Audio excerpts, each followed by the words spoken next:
All right, Mr. TALIAFERRO TV, how's everybody doing out there? I want to make this clear. All right, I don't want to lie to you or be that type of platform. At no point did 21 Savage ever bring up the name Chris Brown. At no point was 21 Savage asked about Chris Brown during his interview that he did following his arrest from ICE, and he's been released from ICE custody as well. I don't want to play around like that for clicks. At no point did 21 Savage specifically address Chris Brown, but one could assume that the Offset Chris Brown fiasco got back to him. So let me catch you up a little bit. For those who don't remember, a couple weeks ago, Super Bowl weekend to be specific, 21 Savage was arrested in Atlanta, Georgia. He claims once he was arrested, police didn't say much to him. All they said was, "We got Savage," all right? He was locked up. At some point, ICE got involved. ICE was like, "Yo, you don't have the proper paperwork to be in this country. You should be in Britain somewhere. We're gonna send you back." All right. For about 8-9 days, 21 Savage was locked up. He finally was able to get out until they sorted this thing out. Online was a mess though. The memes that were coming out of this, you got people saying 21 Savage is a fake. You got people putting a feathery pen in 21 Savage's hand, saying he got some 5 bars coming with like 21 Savage in a freaking skirt. Like the memes were crazy. I'm not gonna say funny, but just was a lot of memes, a lot going on online. One person that got into the memes was Chris Breezy, and I'm pretty sure this got back to 21 Savage specifically.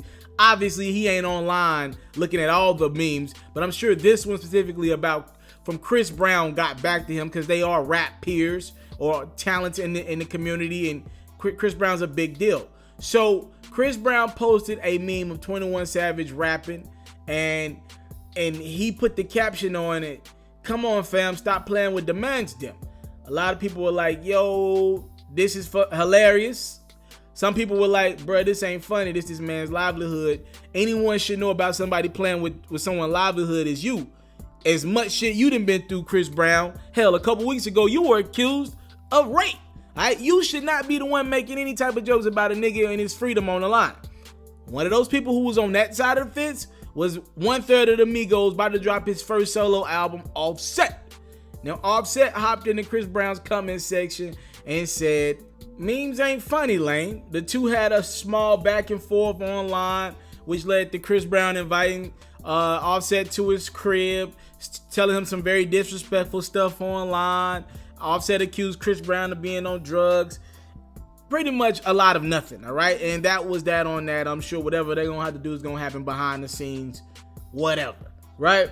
Now, 21 addressed memes in general, right? Like seeing memes and everything online while he was dealing with his freedom, right? And this is what he said. I thought it was a very, I'm not going to lie, a very mature thing to say from 21 Savage. He said, "It ain't about the meme, it's about the bigger picture. But I done been through way worse things in my life than somebody putting me on a meme. I've been shot." What is a meme? A meme is nothing. That's something on the internet that I can do like this. And he turned his phone over and never see it again. Pretty much he's saying if the memes are really something serious, all I gotta do is cut my phone off. He said, "I look at bullet scars every day, so it's like a meme, bro." So he's saying the memes ain't that big of a deal. He even went on to look at it pretty lightheartedly. He said, "Some of them memes was funny, I ain't gonna lie, LOL." And he kind of even was appreciative of just people talking about him in any form or fashion while he was locked up. He said, "I was appreciative of that. I could have just been another person who was just locked up and damn, ain't nobody say nothing." Some people I see, why they was mad. It ain't about the meme, it was just a bigger picture. So he's pretty much saying, look, I'm just happy people were talking about me, bringing light to my situation, because I could have just been down bad, locked up, and nobody even spoke on my name. So he was like, it pretty much summarizing here, if the memes gotta come with it, it is what it is. All right, so he downplayed the whole Chris Brown Offset fiasco. Again, I think people have to realize Offset was coming from the place of, this is my friend, he's locked up, and I see this person who I already don't like with this high view page, big profile, and he's making a joke about this. And if anybody will understand 21 Savage's situation, is a guy who's much more famous than 21 and Chris Brown, and that's how that exchange went. Speaking of 21 Savage's accent though, in this same interview, I thought 21 said some very interesting stuff about his accent. Like, a lot of people have been speculating online, does this dude really have an accent? Did he really at one point have an accent? Is he faking his voice right now. And I was like, yo, I've been around 21 Savage. I've heard him talk. Fam, this nigga's not faking the way he talks. I just don't believe it. I know niggas who done fake. 21 don't strike me as the acting type. In his interview with the New York Times, he addressed that as well. He said, I did have an accent. Because my first day of school in America, they was making fun of me. All right, so I beat somebody up. And they was calling me Taekwondo Kid. Yo, so 21 did have an accent. All right.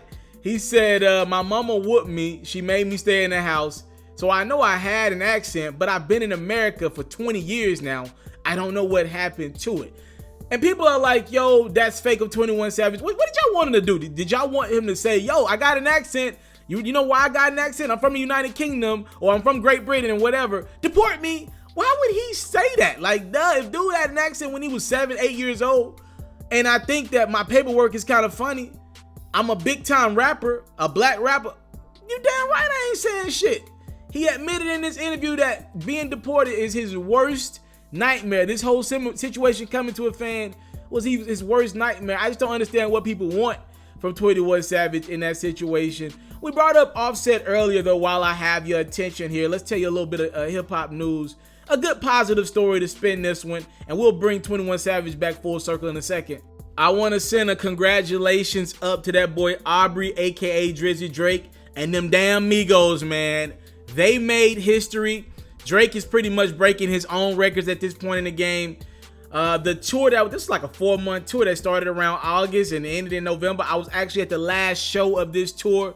Aubrey and the Three Migos, congrats to them. This tour is the biggest hip hop tour ever, grossing over $100 million. The tour consisted of 43 United States shows.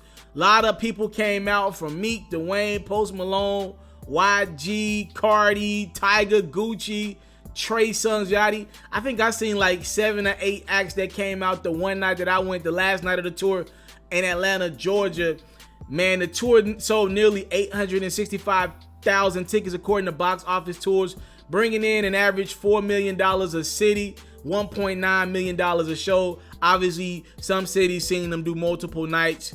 Man, that is crazy, all right? It looks like Drake made the right pick, picking the Migos to be his... You know, Drake does this. He did it with Future. This seems to be like Drake's new standard, right? He's this big mainstream artist that touches pretty much every demographic in this country, right? And he goes and gets the guys that have the streets, because the streets still matter. I don't know why people act like the streets don't matter, but he goes and gets it, whether it's Future. You know, he did do a tour with Wayne, but we know Wayne is just Wayne, right? But lately he went with Future, then he picked the Migos. So he likes picking like the most popping at the time act that touches the streets. And I think the Migos were that at the time. He got Future when he was super hot. They did the tape together, then they did the tour. What was that, Summer 16 tour? Now you do this bad boy with the Migos. And it just made sense, man, to put the Migos on that show with him. Like, the Migos got so many classic street records that have crossed over mainstream. I'm talking about like old shit, like the Hannah Montana, the Versace, like all those old records that was on like mixtapes. Those bad boys still are around today. Like Fight Night from the Migos is one of their biggest records ever. You go to any frat party, white frat party, they're playing Fight Night. All right, that bad boy gets to spin every damn club. You know, the Migos made sense. They connected with the streets, even crossed over a little bit. Like, nobody was at the show that I went to, nobody was pissed that the Migos were the opening act, right? You didn't sit down during the Migos set. So Drake made a really good selection there. Congratulations to them. Over $100 million on one tour? Damn. That split is going to be nuts, bro. Congrats to them. And I'm sure that's not even including like little merchandising deals. Obviously, like, the Migos picked up a lot of back ends on club dates, right? Like after the show, the little after parties. That's a very lucrative tour that the Drake and the Migos finished up in 2018. The biggest in hip hop ever. It's crazy how hip hop has become the genre. It is pop. Hip hop is pop now, ladies and gentlemen. So I was thinking, we were talking about 21 Savage earlier in this video. I was thinking, when Drake goes on tour next, which will probably be 2020, he's reportedly dropping a new tape in 2019 at some point. I was thinking, who's Drake gonna pick next? He's not gonna go with the same Migos. He's not gonna go with Future. Who's gonna probably be the hottest guy out next? And I think it came down to two people. All right, I think the guy we talked about earlier in this video, 21 Savage, if he can find a way to stay in this country with his visa situation, I think very well 21 Savage could be Drake's. You gotta be super popping though, like super popping. I think if Drake's gonna continue with this standard that he set with the street act, I think it's gonna be either A, 21 Savage, or B, Lil Baby. I think Lil Baby's got a chance to continue. Lil Baby, to me, one of the hottest rappers in the country, if not the hottest rapper in the country. I think between 21 Savage and Lil Baby, I think these two acts have a chance to be the headline, the opening act for Drake's tour in the future. Which one would y'all choose between them two? I know guys like Kodak and NBA Youngboy, they light up the streets and the internet. I think NBA Youngboy is more for the kids and the internet than he is necessarily somebody who's gonna sell tickets yet. I think he's a few years away. Him and Kodak, a few years away. They got some legal woes, all that shit. You know what I mean? Like, I think that the go-to acts that would probably be either a Lil Baby or 21 Savage. My money be on 21. Who y'all think, if Drake decides to do that tour again, who would be his opening act? All right, I know that was a super loaded video with like 4 stories in one, but y'all say I'll be talking too much. I gave y'all nothing but news that time around. Now what? All right, thank y'all so much for the time, love, support. I don't take it for granted. Salute. And by the way, follow me on my sports page, Ferro Reacts, man. Ferro Reacts for your sports up-to-date content. I'm out. I came from nothing, but I want everything God has for me. I interview celebrities. I talk sports. I still represent the culture. I got the kids, they are now tuned in. Yeah, we locked in right now, Mr. TALIAFERRO. Mr. Taliaferro. Shout out to Mr. Taliaferro. You're watching Mr. Taliaferro TV. Mr. Taliaferro TV. Here with the triple B's, you can't do nothing but win.